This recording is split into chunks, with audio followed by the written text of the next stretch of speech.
Bonjour tout le monde, aujourd'hui on va faire la deuxième partie du calcul de limite, toujours la forme 0 sur 0, d'accord? Seulement aujourd'hui on va traiter les cas des limites des fonctions trigonométriques, d'accord? Alors aujourd'hui c'est la troisième vidéo, la première c'était sur les rappels sur les formes trigonométriques, la deuxième c'était l'introduction de limites en un point. J'avais donné 3 exemples simples. Aujourd'hui, la troisième vidéo, on va calculer les limites, mais seulement avec des fonctions trigonométriques. D'accord? Très bien. On va partir étape par étape, comme ça tout le monde va être satisfait. D'accord? Alors, avant de commencer les limites sur les fonctions trigonométriques, d'abord je vais faire un petit rappel. En première, l'année dernière, vous avez vu 3 limites trigonométriques. D'accord? C'est quoi la première? La première, c'était limite quand x tend vers 0 de sinus grand X sur grand X c'était égal à 1. Ça, c'est la première limite. Clair? La deuxième limite, c'était limite quand x tend vers 0 de tangente x sur x est égal aussi à 1. Et la dernière limite, x tend vers 0 de 1 moins cosinus grand X sur x au carré est égal à 1 demi. Voilà, c'est tout ce qu'on a. On a 3 sortes de formules. Clair? Alors, بالعربية عندكم في الحساب مثلثي 3 ديال النهايات اللي كاينين في سميتو في واحد النقطة x 0. ياك حنا خدينا grand X ماشي صفر. عندكم الشكل ديال سينوس x sur x فعندما يقولوا x إلى صفر هي 1. عندكم ليميت اكس يقولوا الى صفر طونجونت اكس مقسوم على اكس عطينا 1 ولا درتو اكس طون فيغ 0 1 ناقص كوس اكس سور اكس كاري تعطينا 1 دمي. داكوغ دابا كي غندير نقرا هاد النهايات ما تتقراوش هكا. alors faut pas lire comme ça les limites. Qu'est-ce qu'il faut faire ici? Qu'est-ce que je remarque? La fonction ou bien la quantité que vous avez ici est la même qui est au dénominateur, et cette partie grand X tend vers 0. Donc, si vous avez sinus d'une partie, ou bien d'un polynôme, d'une fonction, de n'importe quelle variable, ici, si vous avez la même variable au dénominateur, si cette variable, ou bien ça peut être comme une fonction, comme un x quelconque, une variable, d'accord? Si cette partie tend vers 0, le résultat n'est autre que 1. De même pour la fonction tangente, si vous avez une fonction, ou bien une variable, qui se trouve à côté de la tangente, c'est la même qui est au dénominateur. Si cette partie grand X tend vers 0, donc la limite va être 1. De même pour le cosinus, si vous avez cosinus de grand X, la même quantité au dénominateur, mais seulement ici vous avez un carré. Clair? Cette quantité tend vers 0, donc le résultat va être égal à 1 demi. Clair? Alors maintenant, c'est tout ce qu'on a, partie courte, sur les limites, d'accord, trigonométriques. Maintenant, on va passer aux exercices. Alors, exemple. Je vais donner plusieurs exemples. Exemple, calculer. Je prends au hasard. Après, on passera aux choses sérieuses. Alors, calculer les limites suivantes.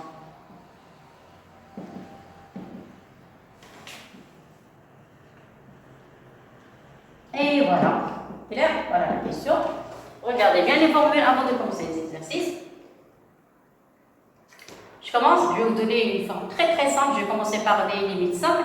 Après, je vais compliquer le calcul. D'accord? Je commence par des trucs simples. Voilà. Je commence par la première. Vous avez limite. Quand x tend vers 0, 2 sinus 2x sur x. Regardez. Sinus 2x sur x. Qu'est-ce que je remarque? J'ai une fraction, donc c'est un sinus. Mais la quantité que j'ai ici, je dois vers la même. Et elle doit tendre vers 0. Clair? Alors, quand petit x tend vers 0, 2x aussi tend vers 0. Mais je dois avoir la même chose que j'ai ici, je dois l'avoir au dénominateur. D'accord? Donc maintenant, je vous donne la méthode la plus simple possible. Alors, je suis obligée de multiplier ici par 2, diviser par 2, multiplier par 2. Comme ça, je vais avoir la même chose. D'accord? Donc, je vais écrire égal, limite. X tend vers 0, j'écris la même chose, donc sinus 2x sur x, d'accord? je vais multiplier par ici par 1, 2. Ça y est, mettre des crochets et comme ça, comme si j'ai rien fait. Clair? Et je vais faire un changement de variable. Changement de variable, on pose grand X. Comme ça, on revient aux conditions du cours. Alors, je le tasse. D'accord? Je pose grand X est égal à 2X. Voilà. Quand petit x tend vers 0, parce qu'on a le petit x tend vers 0, quand petit x tend vers 0, que fait grand X? 0 fois 2, ça donne 0. Donc grand X tend vers 0. D'accord? Et maintenant, on retourne à l'exercice. Donc limite, quand petit x tend vers 0, le sinus 2x sur x, voilà, est égal. Vous avez limite. Voilà. Vous pouvez faire mettre le 2 à l'extérieur. C'est une constante. Vous pouvez écrire 2, voilà. Vous pouvez écrire limite, voilà. D'accord? Maintenant, je fais un changement de variable. C'est-à-dire, je remplace le petit x par le grand. D'accord? Donc ici, x tend vers 0. Là, le trait de la fraction. C'est quoi 2x? J'ai posé grand x égale à 2x. D'accord? Donc ici, vous avez vu 2x. Je la remplace par grand x. Donc je vais obtenir sinus de grand x sur 2x. 2x n'est autre que grand x. Qu'est-ce que vous remarquez? On retrouve la formule du cours. Clair? Voilà. Donc, à quoi est égal ceci? Il y a un 2 au début. Vous pouvez mettre des parenthèses si vous voulez. Ça donne ici 2. Entre parenthèses, ça tend vers 1. Donc, le résultat va être 2. Clair? Alors, je vous laisse voir l'exercice. Essayez de bien assimiler les formules. Après, on passera au deuxième exemple. D'accord? Donc, ici, c'est que le premier. Voilà. Je vais faire plusieurs exercices. Alors, je vous laisse regarder. Après, on passera au deuxième.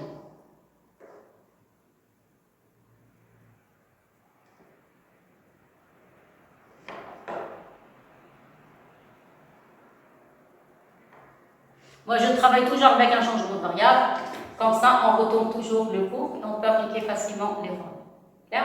Alors, maintenant, je passe au deuxième exemple. Alors, le deuxième exemple, je vais écrire d'abord les formules ici. Comme ça, on pourra les utiliser facilement. Donc, grand X, de sinus grand X sur grand X, on a dit égal à 1. La première. La deuxième, limite, quand grand X tend vers 0, de tangente grand X sur grand X est égal à 1. Et la dernière, limite, quand grand X tend vers 0, de 1 moins cosinus grand X sur grand X au carré est égal à 1,5. C'est ça? Donc, champ 4. Il faut toujours les laisser sur le côté. D'accord? Comme ça, on ne va pas les oublier. Maintenant, je passe au deuxième exemple. Deuxième. Vous avez limite. Quand x tend vers 0, j'écris par exemple sinus x sur 5x, par exemple. Sur 5x. D'accord? Voilà. Je remarque que j'ai ici le 5 au dénominateur. Ici, je n'ai que x. Voilà le x. Donc, je peux factoriser par 1/5. Donc, vous pouvez écrire limite. Quand x tend vers 0, vous pouvez écrire 1/5 comme ça, mettre les parenthèses. Qu'est-ce qui va rester au numérateur? Il va rester sinus x. Au dénominateur, respectez l'écriture des fractions, au dénominateur, il va rester le x. Ça y est? À quoi est égal limite en 0 sinus x sur x égale 1? Ça y est? Vous pouvez faire sortir le 1/5. Ça donne ici 1/5. Voilà. Les limites n'ont aucune influence sur les constantes. C'est-à-dire, si vous avez une limite, une constante fois une variable, vous pouvez mettre la constante à l'extérieur, au début de l'écriture. D'accord? Donc ici, ça donne x tend vers 0. Il va rester sinus x sur x. C'est ça. Et ça, c'est une formule du cours. Voilà. Ça donne 1. Donc, il va rester 1/5 multiplié par 1. Le résultat, ça va être 1/5. Ça y est, attention, les maths, toujours quand vous trouvez un résultat, il faut l'encadrer. Voilà, de sinus x sur 5x. Et voilà. Clair? Donc, je crois que ce n'est pas tellement visible. Donc, je vais écrire de l'autre côté. D'accord? Donc, je passe ici. Et j'écris la dernière. Alors, dernière ligne, applique, limite. Quand x tend vers 0, de sinus x sur 5x, qu'est-ce qu'on a trouvé? On va trouver 1 cinquième fois 1. Voilà, est égal à 1 cinquième. Voilà, c'est la dernière. Clair? Je passe au troisième. Alors, le troisième, admettons, j'ai limite. Quand il tend vers 0, de sinus, je ne sais pas, je prends au hasard. Par exemple, si vous avez 3x et si vous avez 7x par exemple. Regardez. D'accord? Alors, je vais faire comme tout. Allez, on commence maintenant les calculs. Vous avez limite. Quand x tend vers 0, de sinus 3x sur 7x. Tout à l'heure, on a dit que les limites n'ont aucune influence sur les constantes. Donc, je peux faire sortir le 7. On va avoir limite x tend vers 0, factoriser, mettre le 1 septième, mettre les partages comme ça. Ça donne sinus 3x sur x. Ça va comme ça? Très bien. Alors, tout à l'heure, on a dit on doit avoir la même quantité, ou bien la même fonction, ou bien la même variable. Ce qu'on a à l'intérieur du sinus, on doit avoir ici au dénominateur. Donc, si vous remarquez qu'il y a déjà un 3 ici, il n'y a rien. Donc, je multiplie par 3 et divisé par 3 et multiplie ici par 3. Clair? Alors, qu'est-ce qu'on obtient? On a limite. Quand il tend vers 0, vous pouvez mettre le 3 ici, ça donne 3 septièmes. Ça y est? Et il va rester, donc je vais mettre voilà, la limite, ça donne ici 3 septièmes. Et il va rester sinus 3x sur 3x. Ça, c'est un 3. Clair? On a dit tout à l'heure que les limites n'ont aucune influence sur les constantes, donc je peux faire sortir le 3 septièmes. Ça donne ici 3 septièmes. Il va rester limite. Ça y est? Il va rester sinus de 3x sur 3x.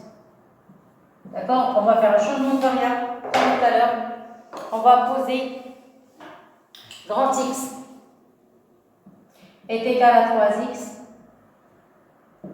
Quand petit x tend vers 0, donc le grand X aussi va tendre vers 0, parce que si vous mettez 3 fois 0, ça donne 0. Clair? Voilà, donc le grand X va tendre vers 0. Et par conséquent, applique, je passe à la dernière ligne, applique limite. Quand x tend vers 0, de sinus 3x sur 7x est égal, résultat final, ici vous allez avoir 3 septièmes, vous allez avoir limite, maintenant je pars, ici j'ai écrit x le petit, maintenant c'est le grand, x tend vers 0, vous allez avoir ici sinus de quoi? De grand x sur grand x, et comme tout à l'heure on a dit sinus grand x sur grand x est égal à 1, maintenant il suffit seulement de remplacer, et voilà, et on a le résultat final. Donc vous allez avoir limite, quand petit x tend vers 0, de sinus 3x sur 7x est égal, ici vous avez 3 septièmes, entre parenthèses vous allez avoir sinus x sur x qui est égal à 1. Donc le résultat final, ça va être 3 septièmes. Et voilà, donc limite, quand il tend vers 0, de sinus 3x sur 7x est égal à 3 septièmes. Et voilà. Clair? Alors, je vous laisse voir les différentes étapes que j'ai effectuées. Après, on va passer maintenant aux tangentes puis les cosinus. Alors, regardez le tableau.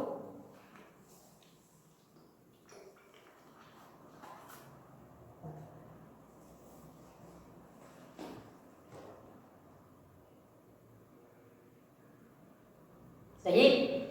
Allez, on continue. Maintenant, je vais passer aux tangentes. Vous allez voir, c'est la même chose. Je vais prendre n'importe quelle fonction, admettant. C'est pas la peine d'avoir toujours x tend vers 0, je peux avoir x tend vers autre chose. Par exemple, si je pose x tend vers 2 par exemple. De tangente x moins 2 par exemple. Sur x moins 2. Voilà. D'accord? Il faut toujours se mettre dans les conditions du cours, ou bien des formules. D'accord? Remplacer x par 2, qu'est-ce que ça donne ici? 2 moins 2, ça donne 0. 2 moins 2, ça donne 0. C'est-à-dire cette quantité tend vers quoi? Elle tend vers 0, c'est la même chose ici. Ce qu'on a dit tout à l'heure. La même quantité qui tend vers 0. D'accord? Donc on va faire directement le changement de variable. Alors je vais poser grand X, comme tout à l'heure. À côté de grand X, c'est x moins 2. on a x tend vers plus 2. Donc, quand petit x tend vers petit 2, ceci implique un valeur grand x, 2 moins 2, ça tend vers 0. Clair? Et je passe. Calcul maintenant. Je passe à calcul de limite, implique limite quand petit x tend vers 2, d'accord, de tangente x moins 2 sur x moins 2. Maintenant, il reste seulement de faire quoi? Remplacer grand x par x. Donc, je vais passer tout ça.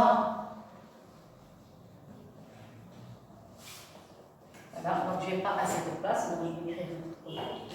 C'est un trait comme ça va être clair et net. Donc, limite, quand x tend vers 2, de tangente x moins 2 sur x moins 2 est égal à la limite, changement de variable, grand x, regardez, petit x tend vers 2, grand x tend vers 0. Vous voyez? Alors, je remplace ici, ça donne tangente de grand x sur, parce que grand x, x moins 2 sur grand x. Voilà. Alors, regardez le cours. Vous avez limite en 0, tangente x sur x est égal à 1. Vous voyez? Donc, conclusion. Applique limite. X tend vers 2 de tangente x moins 2 sur x moins 2 n'est autre que 1. Là, vous pouvez écrire ici en singulier. Voilà, ceci est égal à 1, d'après le cours, dans x tend vers 2. Vous avez des problèmes, vous mettez des parenthèses. Voilà, donc tangente grand x. Et voilà, ça va comme ça. Très bien, donc voilà le résultat. Donc, on n'a pas toujours x tend vers 0, pas forcément. On peut avoir x tend vers n'importe quoi. N'importe quoi. Vous voyez, mais seulement ici, je pars toujours dans la forme. Quand vous remplacez le plus x par son expression, ça donne ici un 0, ici un 0, de même tangente 0, 0, cosinus, ici 0, ici un 0. Alors, je vous laisse regarder et je passe au. Ça, c'est le premier exercice des tangentes, donc c'était numéro 4, je crois. 4, c'est le 4 ici. Attends, je passe au cinquième exercice. Je vous laisse regarder dans votre tableau. En attendant, moi je vais essayer de trouver l'exercice. Il y a tout écrit.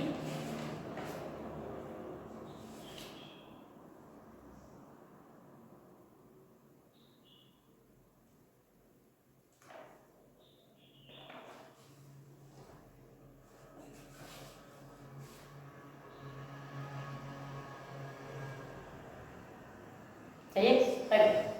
Alors, je passe à un autre exercice. Celui-là, il est un petit peu difficile. C'est pas grave. Il s'agit d'une formule du cours. On va faire le petit rappel, après faire l'exercice. Même chose, cinquième exercice. Celui-là, il est un peu difficile. C'est un 5. Limite. Quand x tend vers, je ne sais pas, je vais prendre un 1.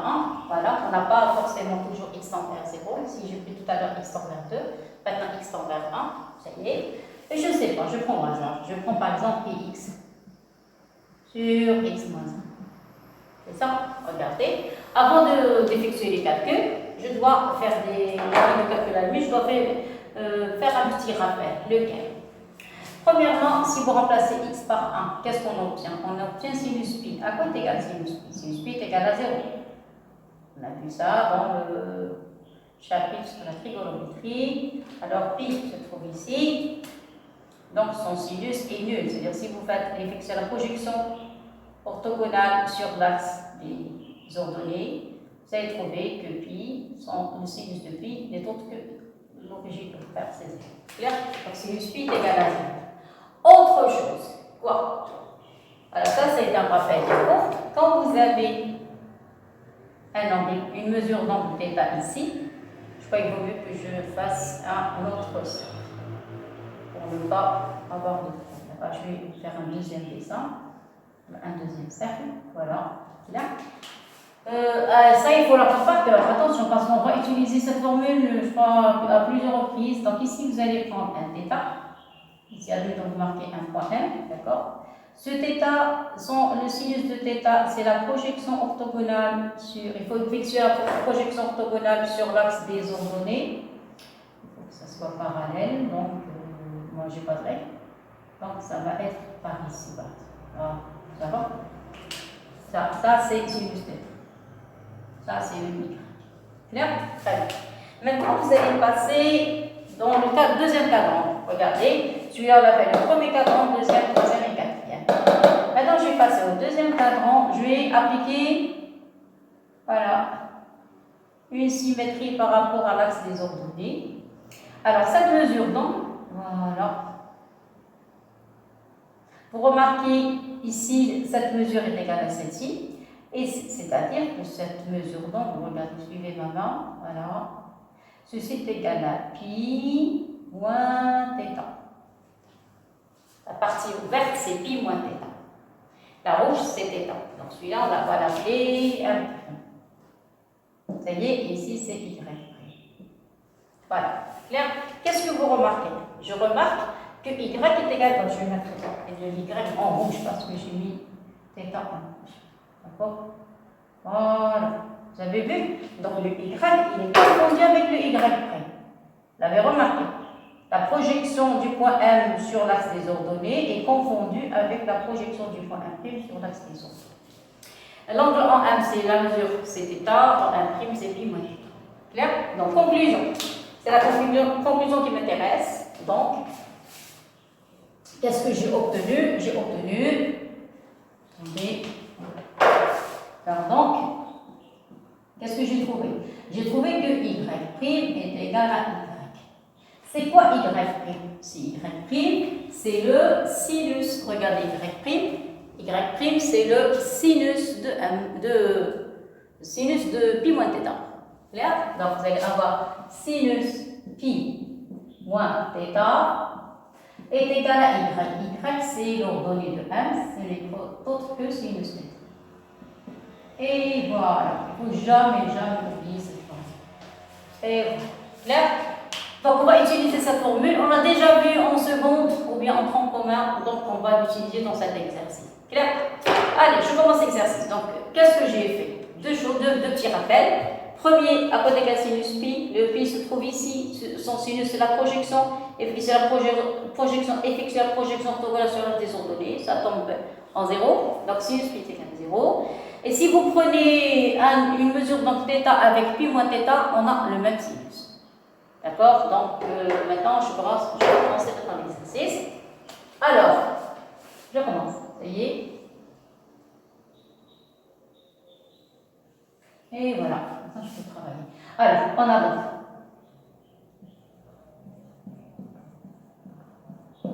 Limite.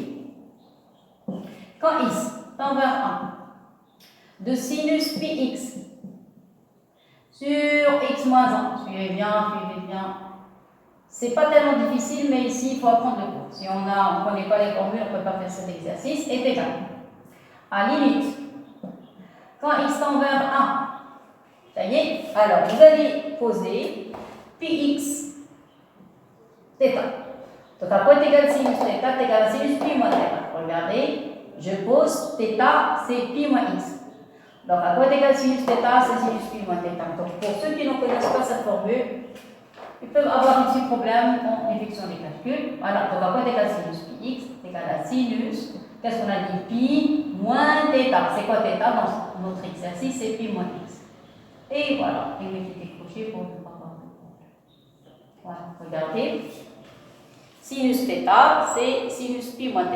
J'ai mis les parenthèses exprès. D'accord? Je vais écrire en rouge. Ici, c'est pi moins, celui-là, c'est le θ. Voilà, sinus pi moins θ. Clair? Sur x moins 1. Je ne vais pas toucher pour le moment le dénominateur. X moins 1. Clair? Très bien. Qu'est-ce que je remarque? Je remarque qu'il y a ici un pi, donc je peux factoriser. Donc ça donne limite x tend vers 1, sinus, voilà. Vous pouvez factoriser par pi, il va rester 1 moins x.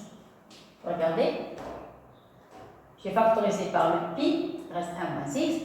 Au dénominateur, j'ai x moins 1. Donc au dénominateur, je peux factoriser par moins si vous voulez. Ça donne 1 moins x. Exprès, je fais comme ça, pour avoir la même chose. Clair? Mais qu'est-ce qui manque? Il manque un pi, j'ai pas de pi. Ici, il y a un pi au numérateur. Ici, il n'y a pas de pi. Donc, je vais diviser et multiplier par clair. Donc, ça va rester limite.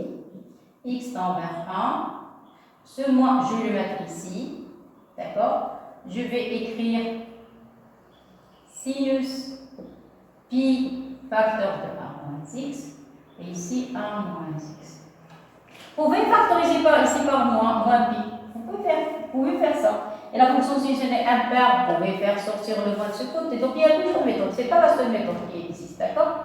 Et voilà. Donc qu'est-ce qu'on a dit? Bon, vous avez ici le moins. Ce moi j'ai mis ici. Ici il y a un pi, il n'y a pas de pi ici. Donc je multiplie ici par divisé par pi et multiplié par pi. Et pour ne pas avoir de problème, mettez des couches. Et voilà. Clair? Maintenant on va effectuer un changement de variable. Alors c'est quoi le changement de variable? On va poser, voilà on pose.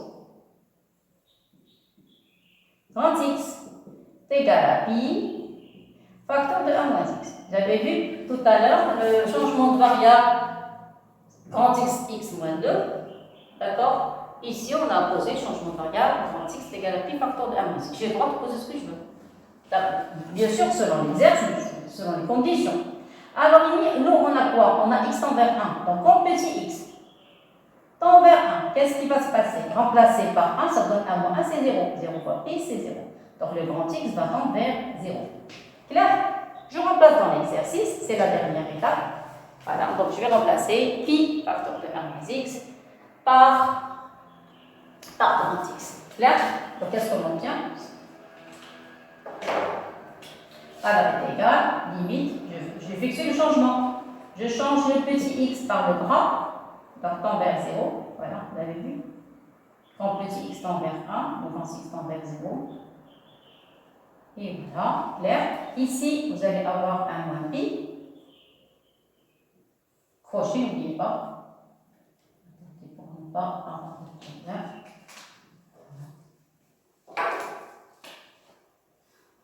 Et voilà.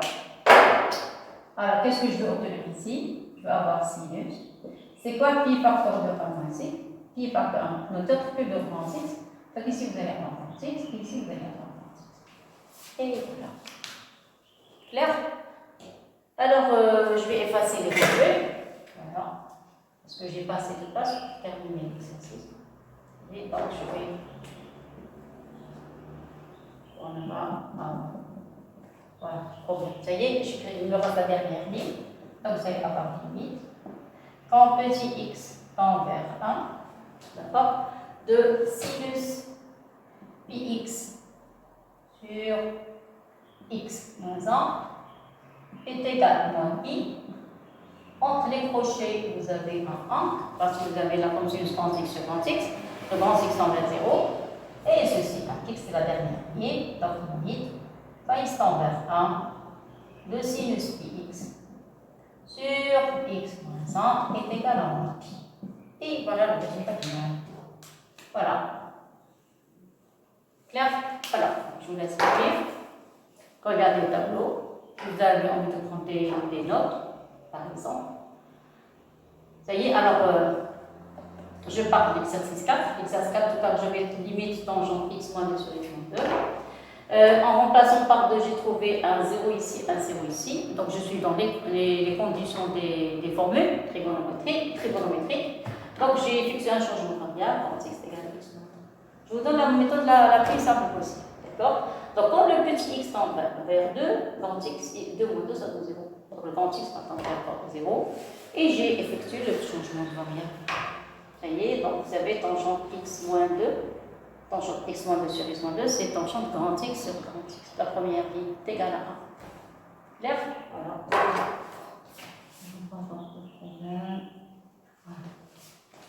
Clair? Et voilà. Donc ça, c'est le résultat du 4e exemple. Le 5e exemple est plus difficile que le premier. Pourquoi? Parce qu'on a besoin de cours. Des fois, on a besoin de formules. Le 6e aussi, vous allez voir, je vais avoir besoin de formules. Moi, je pars de dire du rappel qu'on a vu dans la première vidéo. Donc, première chose à connaître, un côté égal sinus pi est égal à 0. Voilà, le pi se trouve ici. Son sinus, il faut effectuer de projeter du point M sur l'axe des ordonnées, c'est-à-dire appliquer la projection orthogonale sur l'axe des ordonnées. D'accord, ça tombe en 0, donc sinus pi est égal à 0. Et après, j'ai appliqué la formule de sinus pi moins x est égal à sinus pi moins θ égale à sinus θ. Dans notre exercice, on a appelé θ pi moins x. Donc sinus θ égale à sinus pi moins θ, la première ligne, celle-ci. Clair? Et voilà, ça donne pi, j'ai factorisé par le pi, il va rester a moins x. Au dénominateur, j'ai factorisé par moins 1, ça donne moins par a moins x. Vous pouvez factoriser par moins pi, vous avez le droit, ça y est. Et après, ça y est. Donc, vous remarquez qu'il y a un pi au numérateur, ici, il y a un pi, s'il n'y a rien du tout. Donc, j'ai divisé et multiplié par pi. Le moins, je l'ai mis en haut, sur la même hauteur que le trait de l'emplacement. Et j'ai effectué le changement cardinal. 36 est égal à pi, facteur de la racine. Et j'ai trouvé la forme générale du cours. Clair? Alors je vous laisse assimiler l'exercice et je passe au 6e.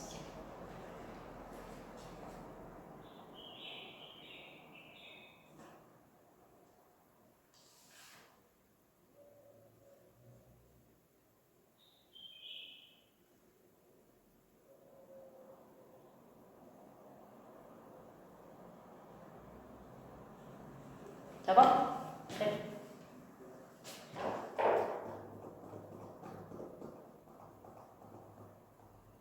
Il faut revoir ces exercices, il faut écrire pour pouvoir bien mémoriser, il faut toujours écrire. Les maths, il faut écrire tout le temps, tout le temps. C'est pas comme les autres matières. Une fois on écrit, on commence à mémoriser. Ça y est, donc je peux passer. Voilà, j'ai passé l'exercice 4. Et voilà. Maintenant, je passe, avant de passer aux exercices difficiles, bon, je vais vous donner un qui ressemble à celui-là. Comme ça, parce que je trouve que celui-là est un petit peu difficile, je vais vous donner un autre qui lui ressemble. Vous allez calculer. Tout à l'heure, on a calculé limite quand x tend vers 1. Maintenant, je vous donne presque le même cas, mais seulement maintenant, limite x tend vers pi. X tend vers pi. X tend vers pi de x sinus x sur x moins pi. Et voilà. C'est le même genre. Bien. Alors, première chose à faire, c'est remplacer. Qu'est-ce que je remarque ici? Remplacer par pi. Ça donne sinus pi. Tout à l'heure, on a dit sinus pi, c'est 0.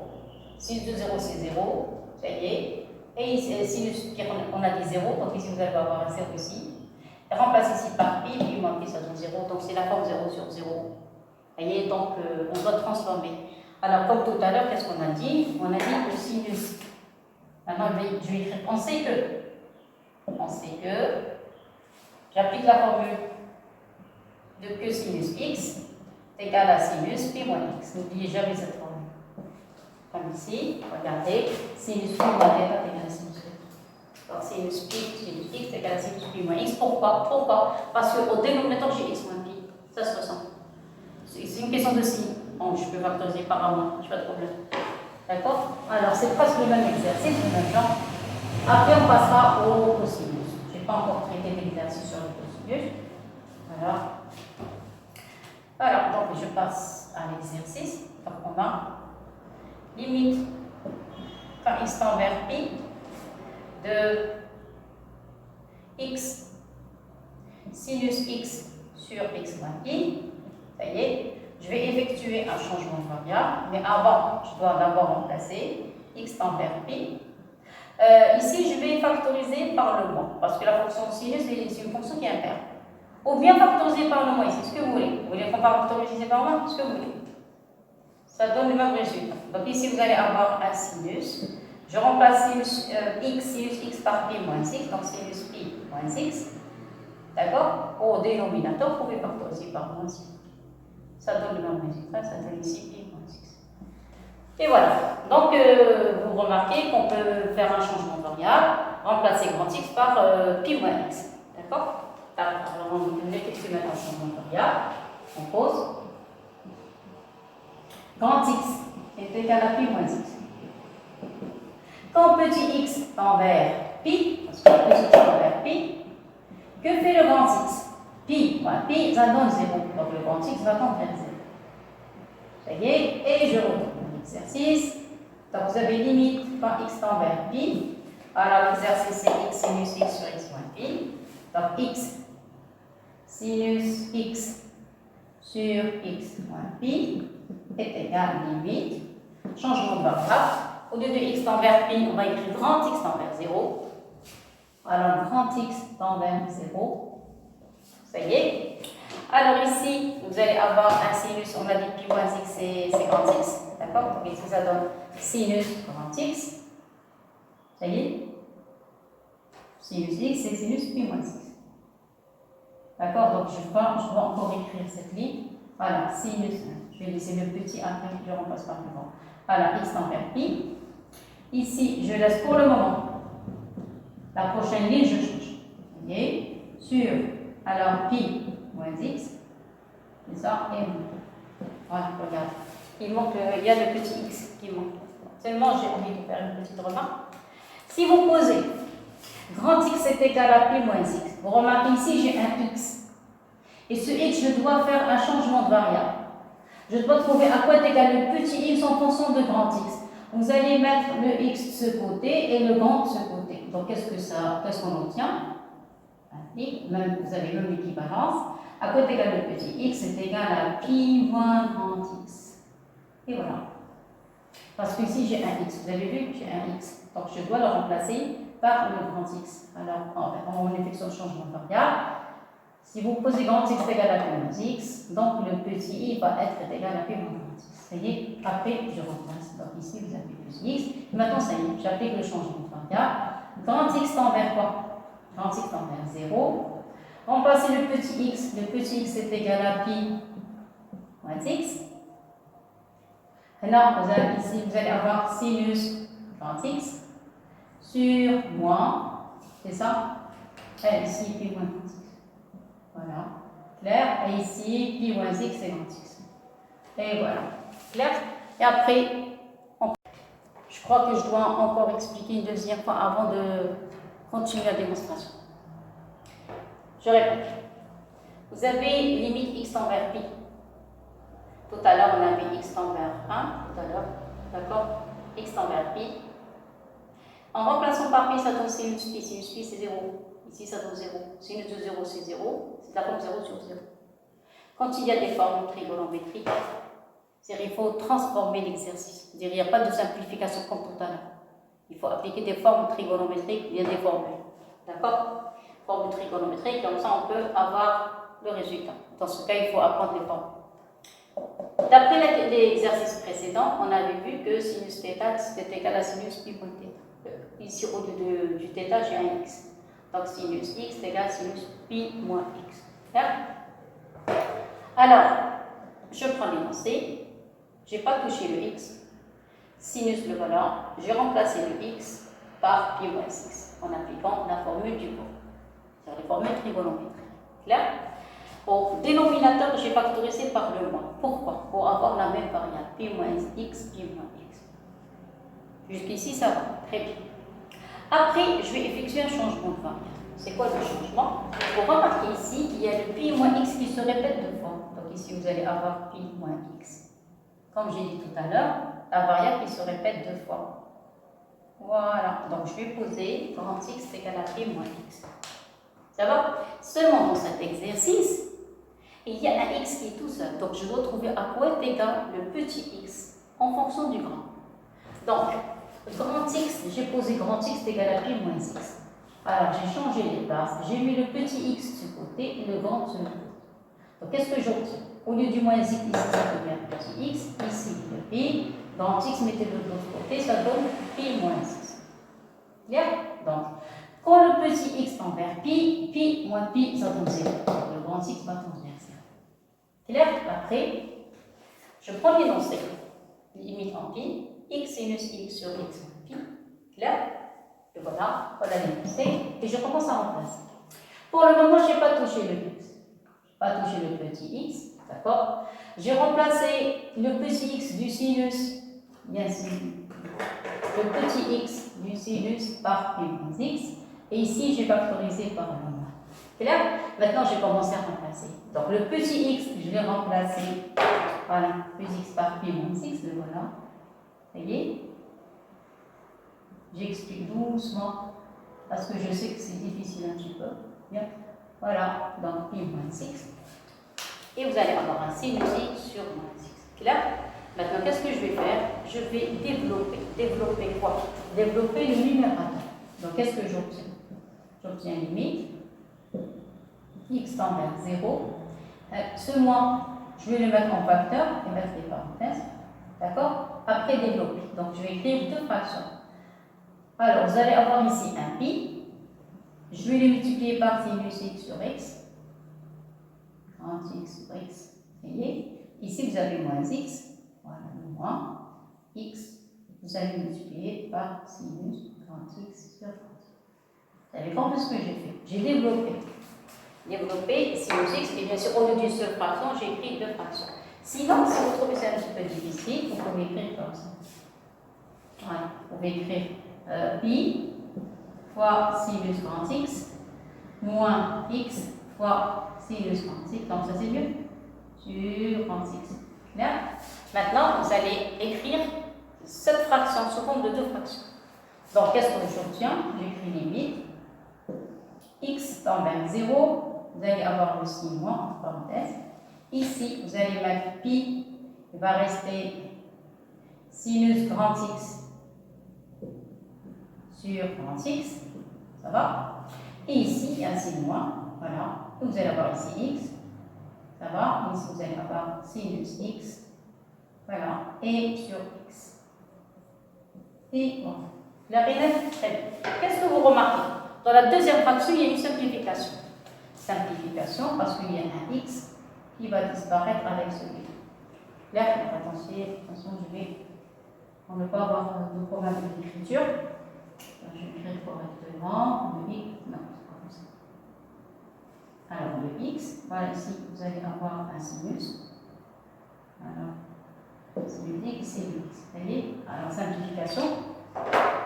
Je barre le x. Ça y est, donc je vais barrer. Alors, je barre le x, celui-là et celui-là. Ça y est. Donc, les x vont disparaître.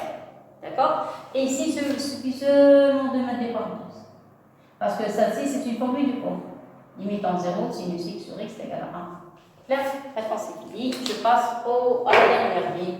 C'est terminé. Donc, limite, quand x tend vers pi, de x sinus x sur x moins pi. Maintenant, vous n'avez qu'à en place. Est égal, c'est plus la peine d'écrire limite. Vous avez un signe moins, le voilà. D'accord? Mettez des crochets. Ici, reste le pi. Entre parenthèses, ça tend vers quoi? Vers le 1. Ici, vous avez un signe moins, voilà. Sinus de 0. Sinus de 0. Parce que grand x tend vers 0. À quoi égale sinus de 0? Je vais écrire ici. Vous allez avoir sinus de 0 est égal à 0. C'est le cours. Égal à 0. Vous voyez? Donc, c'est quoi le résultat final? Est égal à, la limite est égale à moins pi. Voilà. Donc, sinus de 0, c'est 0. Donc, va disparaître. Qu'est-ce qui va rester? Il va rester moins pi. Et voilà, le résultat final. Voilà. Et voilà. Clair? Voilà. Donc, c'est fini pour aujourd'hui. La prochaine fois, Inch'Allah, on va voir les limites des cosinus et les formules de transformation. On n'a pas encore vu les formules de transformation. C'est-à-dire dans la dernière partie du rappel trigonométrique, je vais utiliser ces formules pour calculer certaines limites. Voilà, merci beaucoup et à la prochaine. Au revoir tout le monde.